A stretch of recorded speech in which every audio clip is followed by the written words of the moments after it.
امام زمانہ کی سلامتی کے لیے ایک دفعہ صلوات پڑھیں۔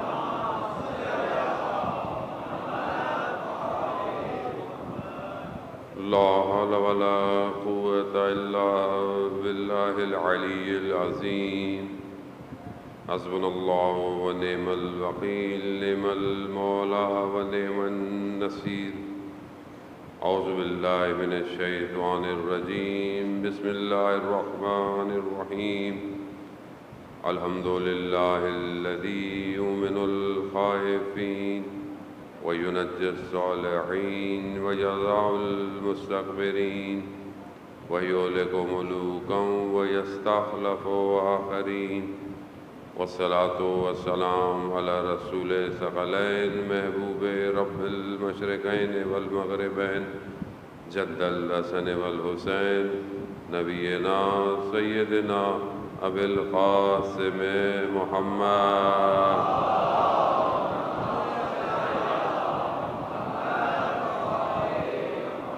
وعلى آله الطيبين الطاهرين المعصومين لا سيما بقية الله في الأرضين روحي وأرواحنا للتراب مقدم الفداء ولعنة الله على أعدائهم أجمعين بسم الله الرحمن الرحيم رب اشرح لي صدري ويسر لي أمري واحلل عقدة من لساني يفقهوا قولي أما بعد فقد قال الله سبحانه وتعالى في كتاب الحكيم والقرآن المجيد وما خلقت الجن والانس الا ليعبدون صلوات بجمع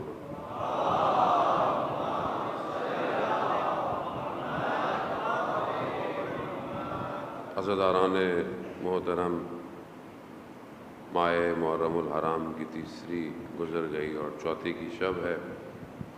خداوند متعال ہمیں توفیق دے کہ ہم مقصد امام حسین کو سمجھ سکیں اور اس پر چل سکیں۔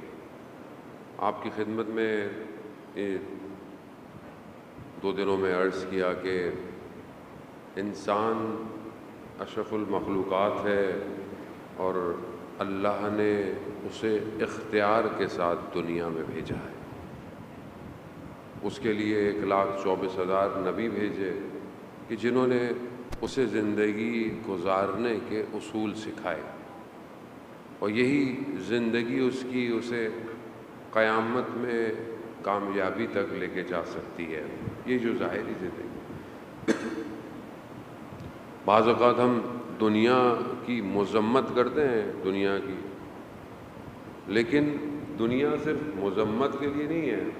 نہج البلاغہ میں دنیا کی مذمت بھی ہے، دنیا کو ممدوح بھی کیا گیا ہے، یعنی دنیا کی تعریف بھی ہے، اس حوالے سے کہ یہی دنیا ہی ہے جو وسیلہ ہے آخرت میں کامیابی کا۔ یعنی آپ یہ نہیں بولیں کہ میں دنیا میں مجھے کچھ نہیں لینا دینا، مجھے کچھ نہیں کرنا، میں پہاڑوں میں چلا جاؤں، نہیں۔ معاشرے میں رہنا ہے، سوسائٹی میں رہنا ہے، مشکلات کو فیس کرنا ہے، کامیابی اسی میں ہے۔ اگر آپ بولیں کہ مشکلات نہ ہوں زندگی میں، امتحان نہ ہوں، آزمائشیں نہ ہوں، بیمار نہ ہو، یہ نہیں ہو سکتا، کیونکہ دنیا ڈیزائن ہی ایسی کی گئی ہے کہ اسی میں رہتے ہوئے آپ نے کامیاب ہونا ہے۔ اب یہ جو اللہ نے ہمیں پورا سسٹم دیا ہے نبیوں کے ذریعے سے، اس میں اور اس سسٹم کو آگے بڑھانے کے لیے خاص لوگ چاہیے، ایسے لوگ کہ جن کی اچھی تربیت ہوئی بھی ہو۔ پہلی چیز میں نے آپ کی خدمت میں عرض کی کہ عقل یا عاقل ہونا جو ہے نا، وہ پہلی خصوصیت ہے۔ انسان عاقل ہو، عقل رکھتا ہو، سوچتا ہو، تفکر کرتا ہو۔ قرآن کتنی جگہ کہہ رہا ہے یعقلون، یتفکرون، اس طرح کے الفاظ قرآن نے کتنے استعمال کیے ہیں۔ کیا تمہارے اندر عقل نہیں ہے؟ کیا تم سوچتے نہیں ہو؟ کیا تم تدبر نہیں کرتے، تفکر نہیں؟ کتنے اس طرح کے ورڈز قرآن میں پروردگار نے رکھے ہوئے ہیں۔ کس کے لیے ہیں؟ ہمارے لیے۔ قرآن کہاں کہہ رہا ہے؟ کتنی جگہ کہہ رہا ہے کہ تم ادراک نہیں کر سکتے، کیا تم نے نہیں دیکھا؟ خدا کتنی جگہ استعمال کر رہا ہے، کیا تم نے نہیں دیکھا آسمان سے پانی گرتا ہے؟ کیا تم نے کبھی اونٹ کو نہیں دیکھا؟ کیوں خدا کہہ رہا ہے کہ عقل استعمال کرو۔ یعنی تاکہ تم اپنے عقل سے اپنے چیزوں کو اینالائز کر سکو کہ کیا اچھا ہے کیا برا ہے، باقی تمہاری مرضی، اب تم نے زندگی جیسے بھی گزارنی ہے۔ پھر اس کا جواب تم نے کہاں دینا ہے؟ روز قیامت میں دینا ہے۔ یہاں خدا نے اختیار دیا ہے، آپ کی مرضی، آپ کچھ بھی کریں۔ نبیوں کو بھیج کر خدا نے اپنا کام پورا کر دیا، ہادی بھیج دیے، حجت تمام کر دی ہے، اور نبی کے بعد امامت کا سلسلہ جاری رکھ کر اس نظام کی کنٹینیوشن کو بھی سیف کر دیا کہ کنٹینیو رہے گا، یہ امامت تمہارے ساتھ ہے۔ اب ہم بعض اوقات صرف گرینری دیکھتے ہیں، یہ نہیں دیکھتے کہ ہرے ہرے کے ساتھ ساتھ خزاں کا موسم بھی آتا ہے، وہ نہیں دیکھتے۔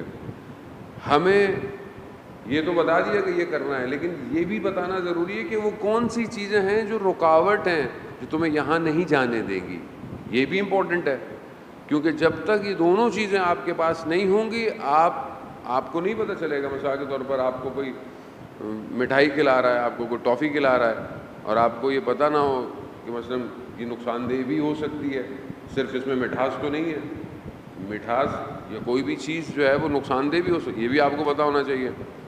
بچے کھا کے دانت ہی خراب کر دیتے ہیں، کھاتے ہی رہتے ہیں، وہ بعد میں پتہ چلتا ہے جب نقصان ہو چکا ہوتا ہے۔ تو ہر چیز کے سائیڈ ایفیکٹس بھی ہیں، فائدے بھی ہیں۔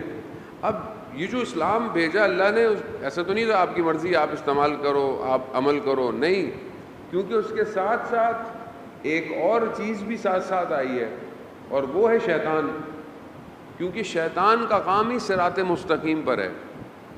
بعض لوگ کہتے ہیں بھئی ان کو تو شیطان بھٹکاتا ہی نہیں ہے، ان کو کیوں بھٹکائے گا؟ جو بھٹکے ہوئے ہیں ان کو کیوں بھٹکائے گا شیطان؟ جو مسجد آئیں گے شیطان اس کو بھٹکاتا ہے، جو نماز پڑھتا ہے شیطان اس کو بھٹکاتا ہے، جو مجلس سنے گا شیطان اس کو بھٹکائے گا، جو آ ہی نہیں رہا اس کو شیطان کا کیا، وہ تو شیطان کا کام ویسے ہی کر رہا ہے۔ تو جو صراط پر آئے گا اس پر شیطان اس کو ورگلائے گا۔ تو یہ اتنا آسان نہیں ہے کہ مطلب سسٹم آ گیا، کتاب اتر گئی، میسج آ گیا، اب میری مرضی ہے میں ایکسیپٹ کروں نہ کروں۔ نہیں، تم ایکسیپٹ کرو، اور کرنا بھی چاہو تو ایک رکاوٹ ہے جو تمہیں روکے گی، اور وہ ہے شیطان۔ پھر اس کے بعد اس کی اپنی پوری ایک فوج ہے، اسٹریٹجی ہے، اور قیامت میں اس نے بڑے آرام سے پہلے کہہ دیا ہے کہ جب مجھے کچھ کہیں گے تو میں تو کہہ دوں گا میں نے تو نہیں بھٹکایا تھا، میں نے تو صرف وسوسہ پیدا کیا تھا، بھٹکے تو یہ خود تھے۔ تو وہاں ہمیں اپنے اندر دیکھنا ہے کہ یہ کون سے ایسے فیکٹرز ہیں کہ جو ہمیں شیطان کی طرف لے کے چلے جاتے ہیں، کیونکہ کمزوری میرے اپنے اندر ہے نا۔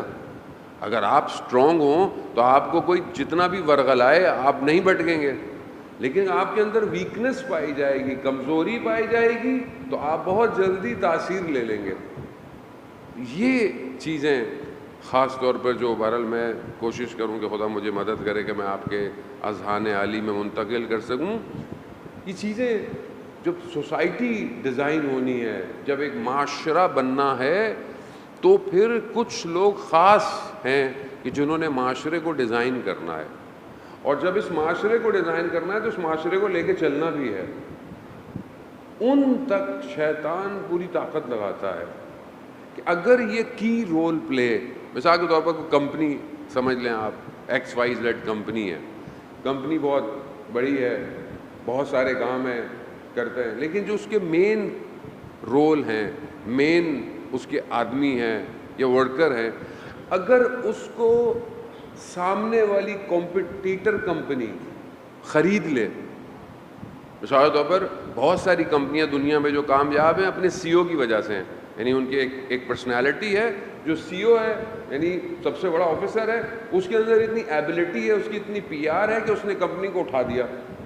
اب کمپٹیٹر سامنے دوسری کمپنی، وہ کیا کرے؟ اگر بہت سخت کمپٹیشن ہوگا تو وہ کیا کرے گا؟ وہ CEO کو خرید لے گا، کہ یہ CEO اٹھا لو، پوری کمپنی اپنی بنا لو۔ تو یہ پوری دنیا میں چلتا ہے، آپ بھی دنیا میں جاب کرتے ہیں، کام کرتے ہیں، یہ کمپٹیشن ایوری ویئر ہے۔ لیکن یہ جو نظام الہی ہے، یہاں پر شیطان الہی نمائندے کو تو خرید نہیں سکتا، نہیں خرید سکتا۔ اللہ کے ولی تک تو اس کی تصرف نہیں ہے، اللہ کے ولی کو کچھ نہیں کر سکتا، امام تک یہ نہیں آ سکتا، تو اب کیا کرے؟ امام کے اطراف میں آس پاس پہنچو تاکہ لوگ امام کا ساتھ نہ دیں. ساری اسٹریٹجی اس کی یہی ہے. اور آپ کے سامنے تاریخ بھری پڑی ہے، تاریخ آپ کے سامنے گواہ ہے کس طرح امام حسن مجتبیٰ علیہ الصلوۃ والسلام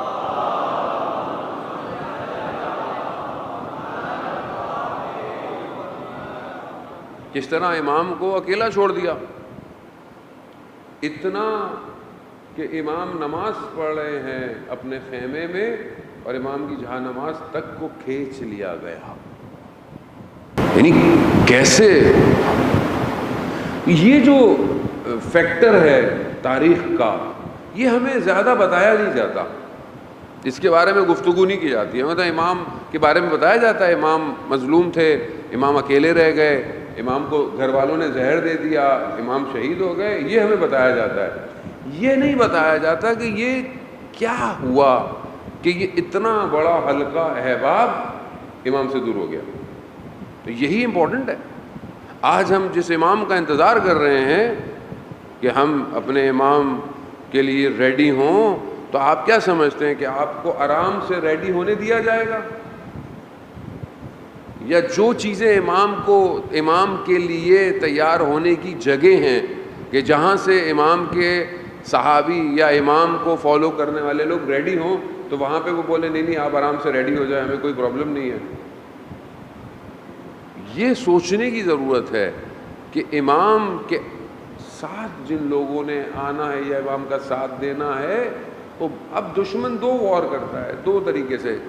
ایک آئیڈیالوجیکل وار ہے، نظریاتی جنگ، ایک فزیکل جنگ ہے، فزیکل طریقے سے چیزوں کو روکتا ہے. ایک نظریاتی روکتا ہے، ذہن خریدتا ہے، ذہنوں کو کام کرتا ہے، ذہنوں کو وسوسوں میں ڈال دیتا ہے.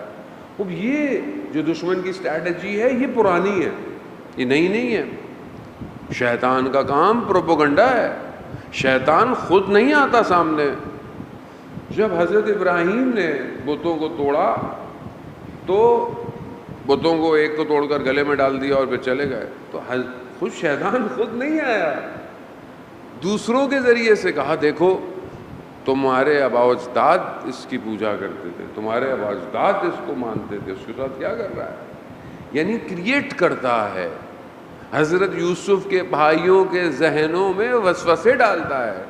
دیکھو تمہارے والد تمہارے اس بھائی سے بہت محبت کرتے ہیں، وجہ کیا ہے؟ کہیں یہ تمہارے والد کا وارث تو نہیں بننے والا. وسوسے کریٹ چھوڑ دیتا ہے. اور جو امپورٹنٹ رول پلے کرتے ہیں سوسائٹی میں ان کو برباد کرنا اس کا پہلا کام ہوتا ہے. اب آپ اس سینیریو کو آج کے دور میں دیکھیں. آج امت مسلمہ کا کردار کیا ہے دنیا کے اندر؟ دنیا میں امت مسلمہ کو کیسا ہونا چاہیے؟ مسلم امت کو، پوری، فرقے نہیں، پوری. لیکن امت جو ہے وہ فرقوں میں بٹی ہوئی ہے، اور بعض جگہوں پر تو نارمل ہے، بہت ساری جگہوں پر کہیں کہیں شدت پائی جاتی ہے. کیوں؟ تاکہ وہ جو تفرقہ ہے اس کو ہوا دی جائے، اور جتنی ہوا دی جائے گی اتنے یہ آپس میں انگیج رہیں گے. جب یہ آپس میں انگیج رہیں گے تو یہ شیطان جو اصل کام کر رہا ہے اس کی طرف کوئی توجہ نہیں کرے گا. وہ اتنے آرام سے اس نے اتنے سارے امت مسلمہ کو آپس میں انگیج کیا ہوا ہے، لڑایا ہوا ہے. غزہ کی سچویشن آپ کے سامنے ہے. سارے مسلمان ملک ایک زبان ہو کر ایک دن ایک بات کریں. مصر بارڈر پر ہے، اردن بارڈر پر ہے، مگر کیا کیا انہوں نے ابھی تک؟ اگر مسلمان ایک زبان ہو کر ایک بات کرتے تو کیا کوئی ایک فلسطینی کا خون بہایا جاتا؟ نہیں. شیطان کا کام یہی ہے. جو کی رول پلیئر ہیں پہلے ان کو خریدو، ان کے ساتھ جان محترم سچویشن نہیں ہے، دنیا تبدیل ہو رہی ہے. 7 اکتوبر کے واقعے کے بعد لاسٹ ایئر دنیا شیپ ڈیفرنٹ کر رہی ہے. دنیا میں بہت بڑی تبدیلی آ رہی ہے. فلسطین بشریت کی تاریخ کو بدل رہا ہے. فلسطین بتا رہا ہے کہ کون حق پر ہے اور کون حق کے لیے ساتھ نہیں دے رہا. سب کو تو ظالم نہیں کہہ پائیں گے، لیکن یہ کہ بہرحال خاموش تو ہے، کیونکہ ہمیں کچھ نہیں ہو رہا، ہمیں اس سے کیا. یہ اسٹریٹجی، یہ بھی پرانی اسٹریٹجی ہے. آپ کا گھر تو نہیں جل رہا، آپ کو کیا پرابلم ہے؟ آپ کا گھر نہیں جل رہا، لیکن آپ کا گھر بھی جلے گا، اس وقت آپ کیا کریں گے؟ یہاں سید الشہداء نے جو کربلا میں قیام کیا ہے اس کا مقصد یہی تھا. امام حسین علیہ السلام چاہتے مدینہ میں بیٹھے رہتے آرام سے، کوئی پرابلم نہیں تھی. کیا پرابلم تھی؟ آرام سے رہتے مدینہ میں، کوئی مشکل نہیں تھی. ہاں نہیں، یہ پورا سسٹم بگڑ جائے گا اگر امام حسین بیٹھ گئے یا امام حسین نے قیام نہیں کیا تو قیامت تک بشریت میں کوئی قیام نہیں کرے گا. یعنی صرف امام حسین نے اپنے زمانے کے سسٹم کو نہیں اکھاڑا بلکہ قیامت تک کی یزیدیت کو چیلنج کیا ہے. اور یہ جو پلیٹ فارم آپ کو اور مجھے دیا، اس کا مقصد یہی ہے کہ آپ وقت کے یزید کو کم از کم اس کا نقاب تو ہٹا دیں، نقاب تو ہٹائیں اس میں سے، بات تو کریں. آپ کو کیا گھبراہٹ ہے؟ آپ کو مار دیجیے، مر جائیں، کیا ہوگا؟ اس مکتب کی شرط یہی ہے. کربلا وادی عشق ہے. کربلا میں آنے کی شرط یہ ہے کہ گردن کٹوانی ہے. تو اس میں موت کا کیا خوف ہے؟ مرنے کا کیا خوف ہے؟ اچھا ہے امام حسین کے راستے پہ، حق کے راستے پہ آپ مار دیے جائیں.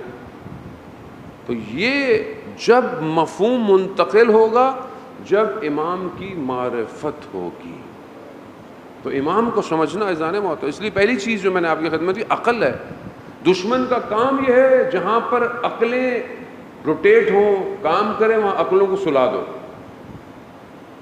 مجلس بیداری ہے، ایسی مجلسیں کرو عقلیں سو جائیں، لوگ سوتے رہیں، لوگوں کو کوئی کیلکولیٹ نہ کر سکیں، تجزیہ نہ کر سکیں، لوگ دشمن کو نہ سمجھ سکیں، لوگ آج کے دشمن کو نہ سمجھ سکیں، لوگ امام حسین کے قیام کے مقاصد کو بھول جائیں، روح عزاداری نکل جائے، صرف ظاہری رہ جائے، صرف ظاہر رہ جائے. بہت بڑا بڑا مجمع ہو، بڑے بڑے ماتم اور جلوس کے جلسے ہوں، لیکن امام حسین کا پیغام کیا تھا؟ خاموش، نکل جائے درمیان سے. اب یہ دشمن چاہتا ہے اور بہت عرصے سے چاہتا ہے.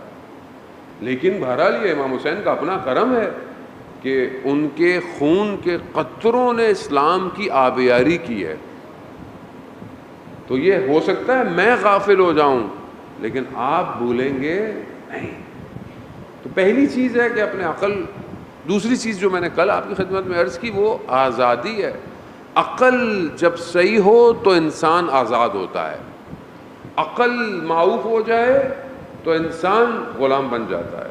عقل پہ تالے لگا دیں، کچھ بھی کراتے پھرے. جب ایک آدمی کی عقل ہی استعمال نہیں ہو رہی تو اس میں اور ایک کسی سرکس کے جانور میں فرق ہی نہیں رہے گا.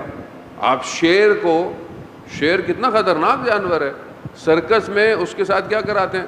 وہ رنگ پہ کود رہا ہوتا ہے. آپ دیکھیں بھائی یہ تو جنگل کا بادشاہ ہے، چیر پھاڑ دیتا ہے، لیکن اس کو کیا کر دیا؟ اس کو ایسا کر دیا کہ وہ رنگ میں کود رہا ہے.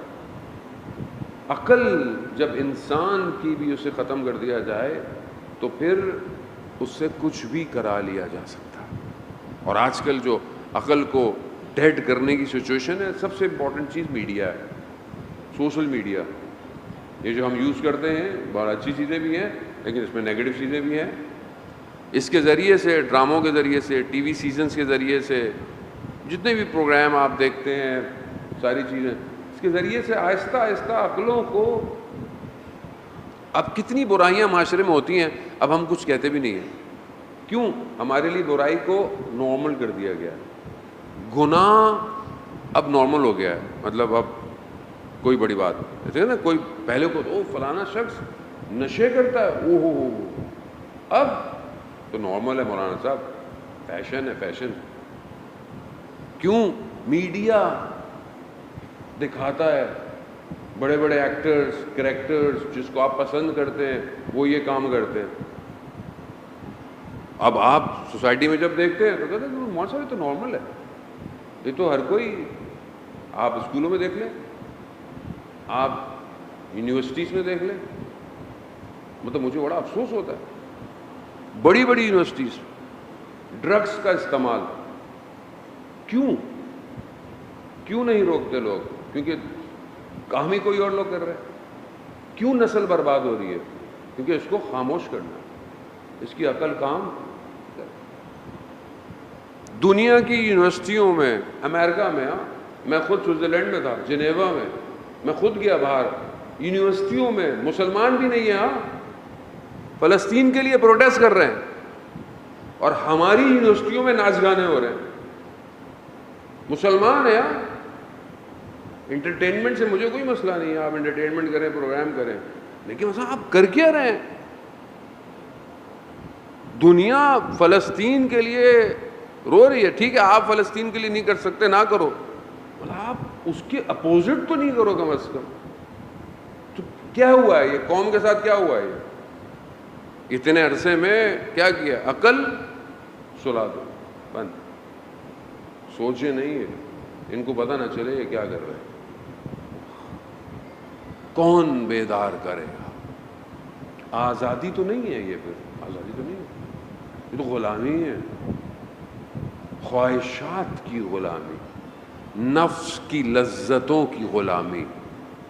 نفس کو لذت ملتی ہے نا، بہت سارے کاموں میں نفس کو لذت ہے، زبان کی لذت ہے، بہت سارے کھانے کھانے، آنکھوں کی لذت ہے چیزیں دیکھنی ہے، کان کی لذت ہے چیزیں سننی ہے، خوب لذت ہے یہ۔ جب آپ کسی بھی لذت کے، کسی بھی لسٹ کے عادی ہو گئے تو آپ آزاد نہیں ہیں، آپ غلام ہیں۔ ایک شخص اپنی کوئی ایک عادت نہ چھوڑ سکتا ہو، وہ امام کے لیے اپنی جان کیسے چھوڑے گا؟ کیسے چھوڑے گا؟ تو بہت ضروری ہے کہ انسان اپنے آپ کو آزاد کرے۔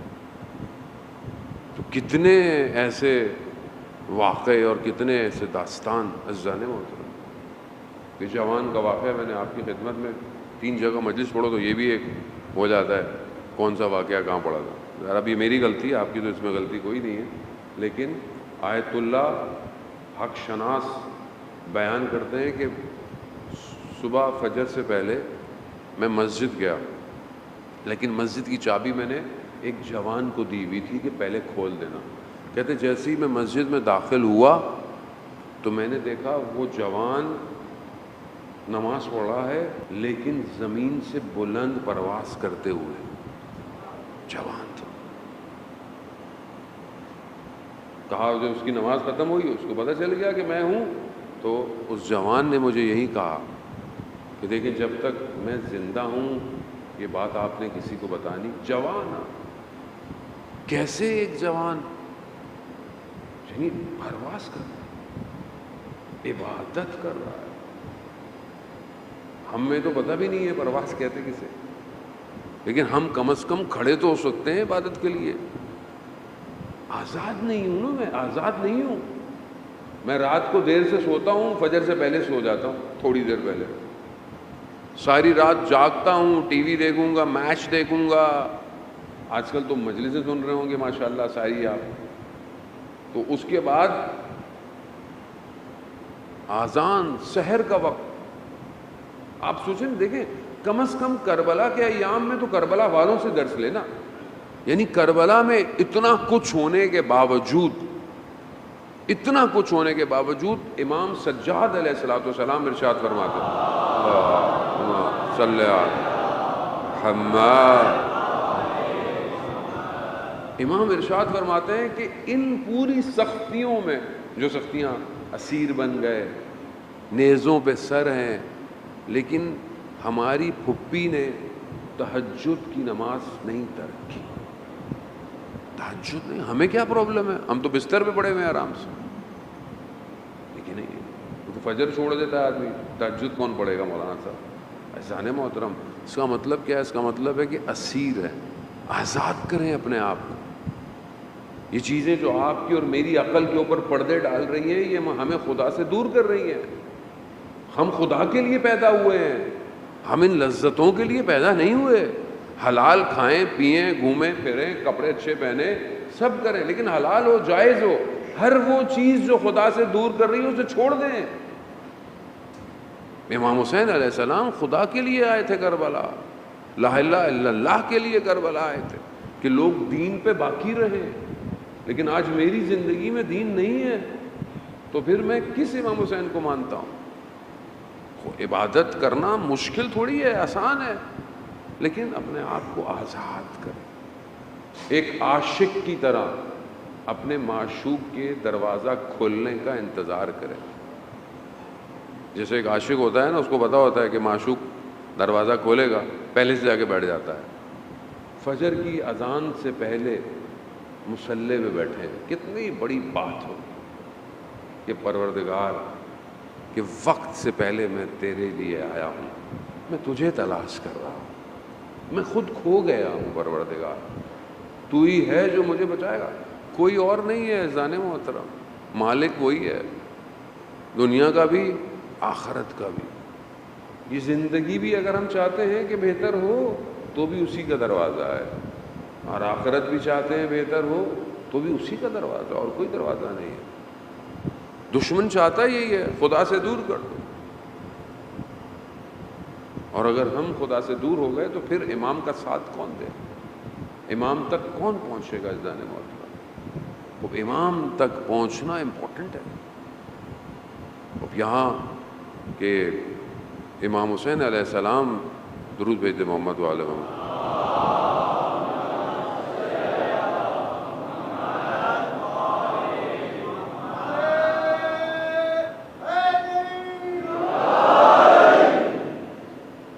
یہ دو چیزیں جو میں نے آپ کی خدمت میں کل اور آج بیان کی، یہ اس لیے ہیں کہ ہم اس کاروان میں شامل ہو سکیں. عقل، لاجک از ویری امپورٹنٹ. آج دنیا عقل کے ذریعے سے آگے کی طرف بڑھ رہی ہے. دوسری چیز آزاد ہو، پھر آہستہ آہستہ فہم کی طرف. اور وہ بہت ساری خصوصیات جو حدیث کے اندر ہیں، میں کوشش کروں گا بہرحال آپ کی خدمت میں. ایک چیز جو آپ کی خدمت میں آج تھوڑی سی دیر بیان کرنی ہے، وہ مدارہ ہے، یعنی ایک دوسرے کا خیال رکھنا، ایک دوسرے کا ساتھ دینا. مومن کی یہ خصوصیت ہے کہ وہ ایک دوسرے کے ساتھ کمپیریٹیولی اچھا چلتا ہے، اچھا رہتا ہے. اب ضروری نہیں ہے کہ مطلب کوئی نان مسلم بھی آپ کا ہمسایہ ہو، کولیگ ہو، تو آپ نا اس کے ساتھ بھی اچھا رہے. یہ کوالٹی جو ہے وہ یہ انسان کو بہت آگے لے کے جاتی ہے. اور جیسے کل میں نے آپ کی خدمت میں حدیث پیش کی تھی کہ امام نے فرمایا 5 چیزیں ہونا ضروری ہیں، اس میں حسن خلق کہیں نہ کہیں بہرحال اخلاق کا اچھا ہونا مدار. اگر آپ کا اخلاق اچھا ہے تو آپ دوسرے کے ساتھ اچھا بیہیو کر سکتے ہیں. اور سب سے زیادہ یہ جو کوالٹی ہے یہ انسان کو گھر میں ضرورت ہے. باہر تو میں اور آپ بہت اچھے ہیں ماشاءاللہ، ایک دوسرے سے ملتے ہیں تو اتنے مذہبی ہو جاتے ہیں، التماس دعا، جزاک اللہ، الحمدللہ، 2-4 لفظ ہم اتنا بولتے ہیں. گھر جاتے ہیں اچانک سے کوئی اور شخص باہر آ جاتا ہے، کوئی چیز آپ کے مزاج کے مطابق نہ ہو، زوجہ نے کچھ کہہ دیا، والدہ نے کچھ کہہ دیا، بہن نے کچھ کہہ دیا، اچانک سے کوئی اور آدمی باہر آ جاتا ہے. اور ابھی تھوڑی دیر بعد میں اسی وقت آپ کے دوست کا فون آ جائے، آپ کی ٹون چینج ہو جائے گی. تو یہ جو باہر کیوں اتنے اچھے ہیں؟ باہر اچھا ہونا چاہیے انسان کو، تو گھر میں بھی اتنا ہی اچھا ہونا چاہیے، بلکہ اس سے زیادہ گھر میں اچھا ہونا چاہیے. کیونکہ گھر والے لوگ آپ کے لیے بہت سیکریفائس کر رہے ہوتے ہیں. ماں اپنی اولاد کے لیے بہت سیکریفائس کرتی ہے. بچہ بولتا نہیں ہے آپ کو کیا پتا، آپ کو نہیں پتا، بڑے آرام سے کہہ دیتا ہے. بیٹیاں بھی جوان ہماری اور بیٹے بھی. عزیزان محترم، بھارا خدا نے اس رشتے کو آپ کے لیے رکھا ہے کہ آپ اچھے رہیں گے، یہاں اچھے رہیں گے تو ہر جگہ اچھے ہیں. جو آدمی اپنے گھر کو مینیج نہیں کر سکتا وہ باہر نہیں مینیج کر سکتا. ایک آدمی جو اپنے گھر کا اچھا مینیجر نہ ہو، وہ امام زمانہ کی حکومت میں کوئی ڈیوٹی لینے کے لیے پہلے سے ہی معافی مانگ لے. آپ ایک گھر کو مینیج نہیں کر سکتے. گھر کے اندر بہرحال ابھی آپ جوان ہیں، آپ بیٹے ہیں، بہنیں ہیں، آپ کی والدہ ہیں، آپ کے والد ہیں، آپ کو مینجمنٹ کرنی ہے. چھوٹے بہن بھائی ہیں، آپ شوہر ہیں، آپ کی زوجہ ہیں، آپ کے بہن بھائی بھی ہیں، آپ کی والدہ بھی ہیں. خب یہ مینجمنٹ ہے یہ.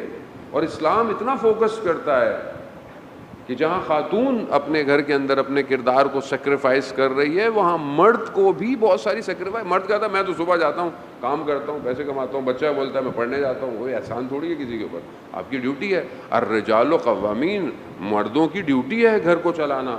لیکن کردار، اور آپ دیکھیں اہل بیت کے گھر، ان کے کردار کیسے تھے. رسول خدا حضرت محمد مصطفیٰ صلی اللہ علیہ وسلم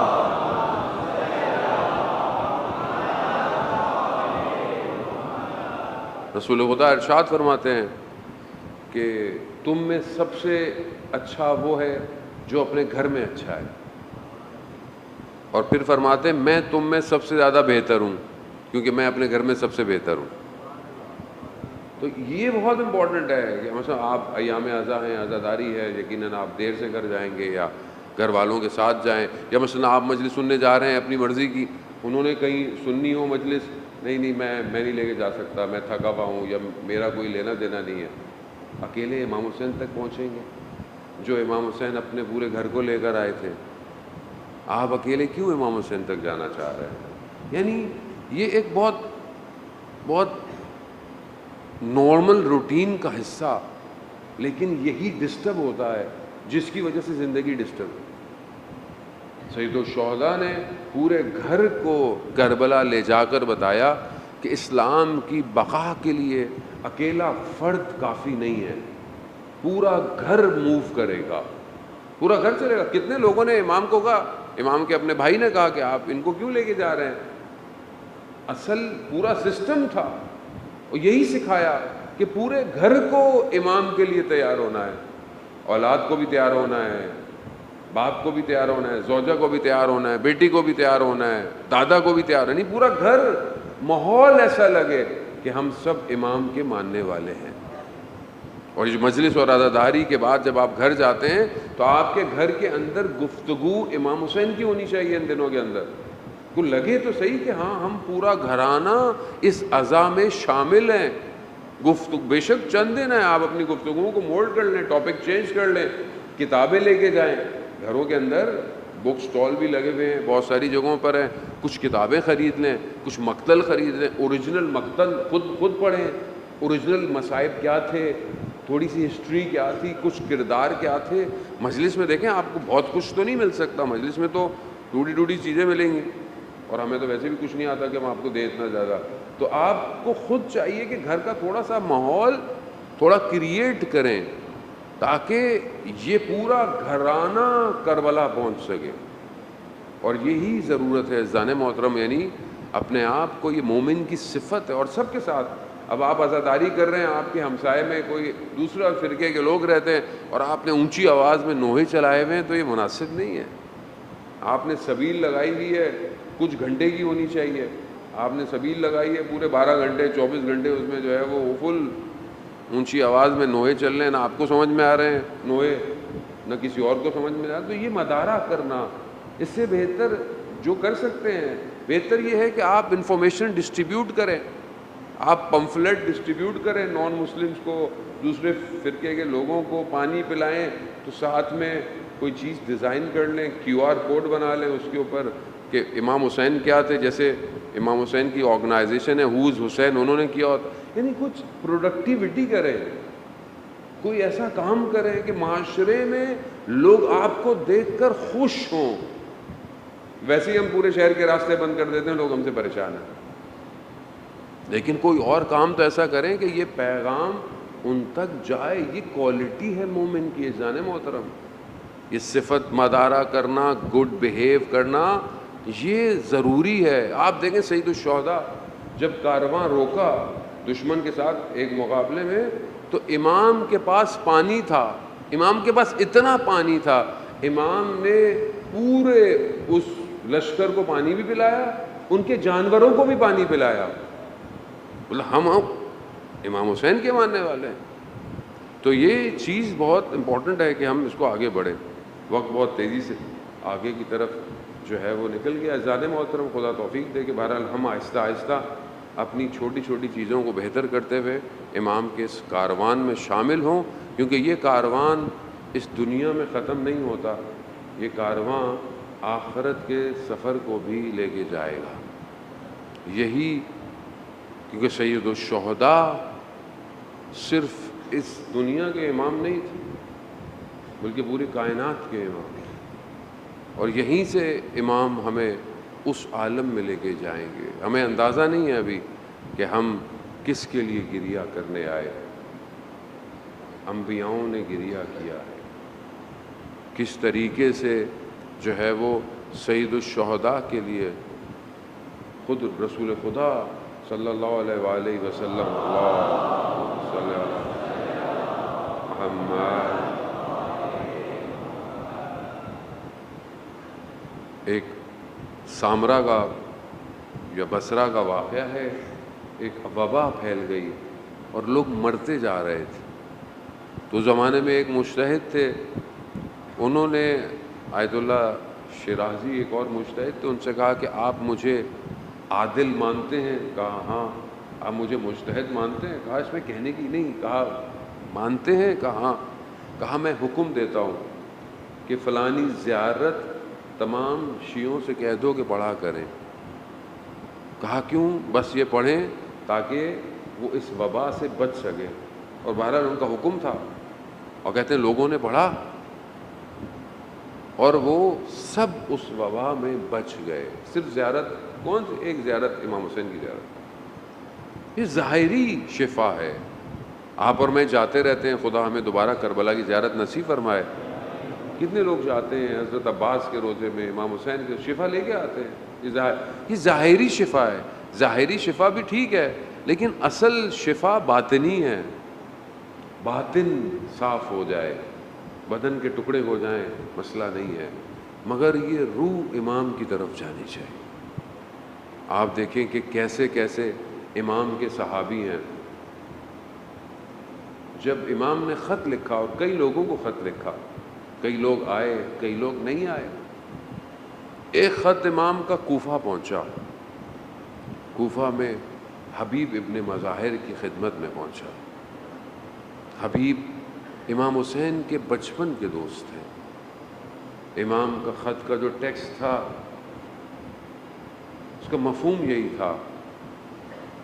امام نے جناب حبیب کو فقیہ کہہ کر پکارا، اور پھر فرمایا کہ ہم اپنے گھر والوں کے ساتھ کربلا پہنچ چکے ہیں، اگر آپ رسول خدا کی شفاعت چاہتے ہیں تو آئیں، ہمیں کربلا میں آ کے ملیں۔ اور بعض فرماتے ہیں کہ امام ایک پرچم کو، جو زمانے میں لشکر میں دیا جاتا تھا، اس پرچم کو کسی کو دے نہیں رہے تھے، ایسا لگتا تھا کسی کا انتظار کر رہے ہیں، کوئی آئے گا۔ حبیب کہتے ہیں کہ جب حبیب کو یہ خط ملا تو ایک عشق کی آتش ہوتی ہے جو بدن میں لگ گئی، برداشت نہیں ہوا حبیب سے کہ حسین بلا رہے ہیں، تو ایک دم تھوڑا سا رکے، تأمل کیا، تو ان کی زوجہ نے بولا کہ کیا ہوا؟ کہا میں آپ کے بارے میں سوچ رہا ہوں۔ تو کہا آپ میرے بارے میں سوچ رہے ہیں؟ علی کی بیٹیاں کربلا میں آئی ہوئی ہیں اور آپ میرے بارے میں سوچ رہے ہیں؟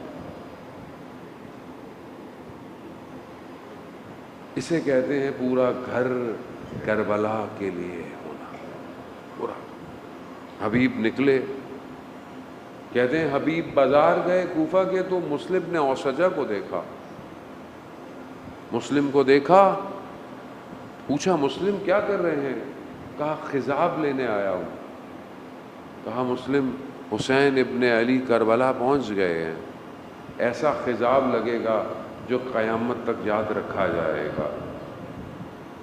بس عزیزاران محترم، مسلم وہیں سے کربلا کی طرف چلے گئے۔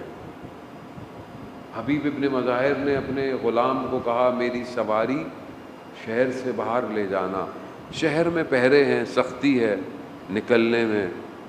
یہ جب گئے، ذیشان حیدر جوادی علی اللہ مقامہ بڑا کرتے تھے کہ وہ غلام اور وہ سواری بے چین ہے، سواری سے انتظار نہیں ہو رہا، گھوڑے سے انتظار نہیں ہو رہا۔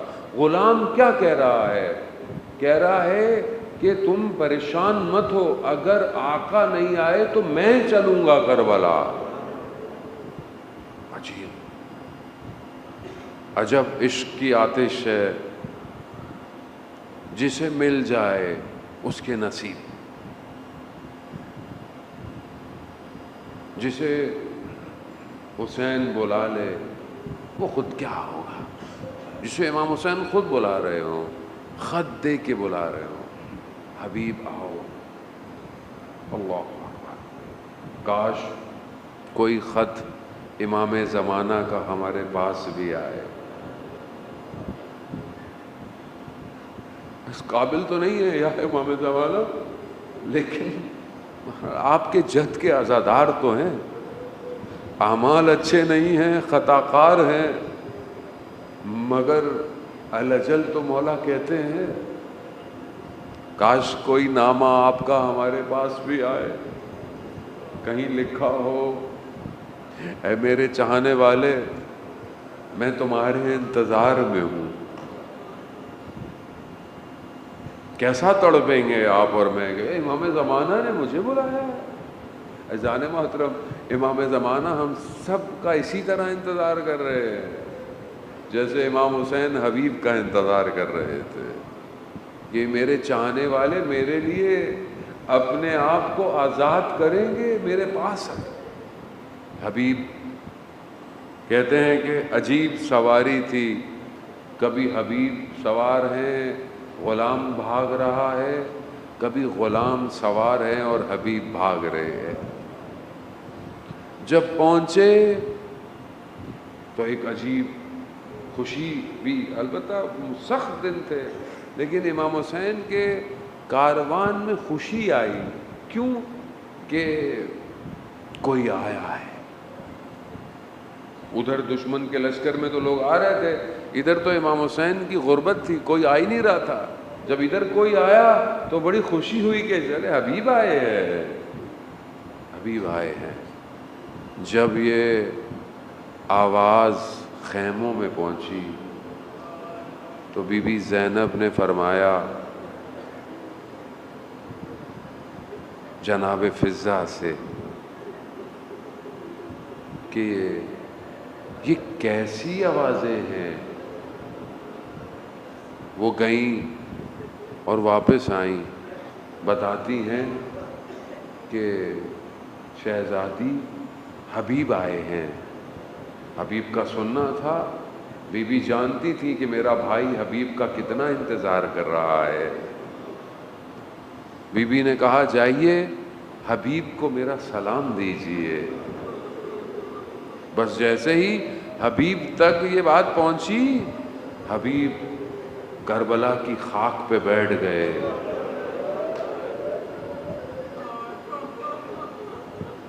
اور عجیب جملے کہے، کیا دن آ گئے علی کی بیٹیاں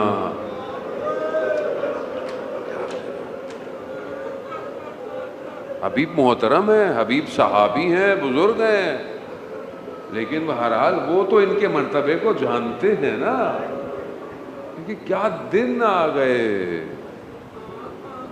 حبیب آپ کو نہیں پتا کہ کتنی غربت ہے کربلا میں۔ ہاں عزاداران محترم، آپ نے گریہ کیا، آپ کی آنکھیں نم ہو گئیں، خدا قبول کرے۔ عزاداران محترم، ایک شخص کو رلا دینا میں اور آپ حساب نہیں کر سکتے کہ ہم نے کتنا بڑا کام امام حسین کے لیے کیا۔ ایک شخص کی آنکھ میں آنسو آ جائے، کوئی نہ ہو تو انسان کو تنہا بیٹھ کے رونا چاہیے، اور کبھی کوشش کریں کہ کیا تنہائی میں آپ امام حسین کے لیے گریہ کر سکتے ہیں، رو سکتے ہیں۔ خدا مغفرت کرے چچا کو ہمارے۔ مجھے یاد ہے کہ جب میں شروع میں مجلسیں پڑھتا تھا تو صبح ناشتہ میں ان کے ساتھ کرتا تھا، اور میں ان کو دیکھتا تھا وہ صبح سے گریا شروع کر دیتے، جب کھانا ان کے پاس آتا تھا ہائے اکبر ہائے اصغر، یعنی اندر سے درد ہے، اندر سے درد ہے۔ بس روز عاشورہ آئی، بس آخری مراحل، آپ سے التماس دعا، آخری مراحل روز عاشورہ آئی، مسلم گرے، بس آخری جملے کا ہوں، مسلم گرے، حبیب کے دوست ہیں، حبیب پہنچے، حبیب کو بھی پتا ہے کہ وہ بھی نہیں رہیں گے، لیکن تقاضا ہے، کہا مسلم کوئی وصیت ہے؟ اب آپ دیکھیں کہ کیا شاہکار تھے جسے امام حسین نے بلایا تھا، گر رہے ہیں، ختم ہو رہے ہیں، دنیا سے جا رہے ہیں، کہا مسلم کوئی وصیت ہے؟ تو مسلم نے امام حسین کی طرف اشارہ کیا، حبیب یاد رکھنا جب تک زندہ ہو زہرا کے لال کا بال نہ ٹوٹے۔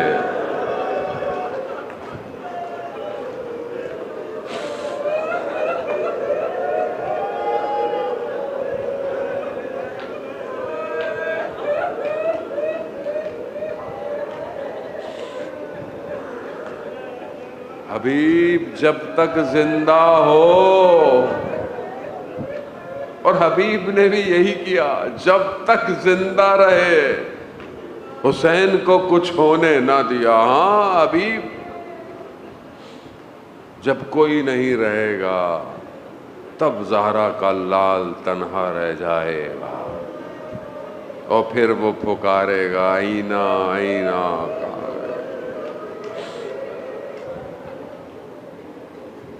الا لعنت اللہ علی القوم الظالمین وسیعلم الذین ظلموا ای منقلب ینقلبون۔ پروردگار تجھے واسطہ ان اشکبار آنکھوں کا امام زمانہ کے ظہور میں تعجیل عطا فرما، ہمیں ان کے ناصروں ان کے مددگاروں میں شمار فرما، حاضرین مجلس کی تمام جائز خواہشات کو پورا فرما۔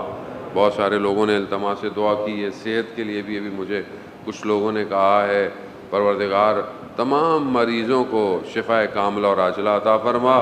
پروردگار جہاں بھی مجلس عزاداری ہو رہی ہے ان کی جان مال عزت آبرو کی حفاظت فرما، جو بھی اس میں اپنا کردار ادا کر رہے ہیں، انتظامیہ ہے، پولیس ہے، سیکیورٹی ہے، اسکاؤٹ والے ہیں، میڈیا والے، سب پروردگار ان سب کو اپنی بارگاہ سے اجر کثیر عطا فرما۔ علماء اکرام مراجع اکرام کو طول عمر اور سلامتی عطا فرما۔ اللہم ارزقنا زیارت الحسین فی الدنیا و شفاعتہ فی الآخرہ۔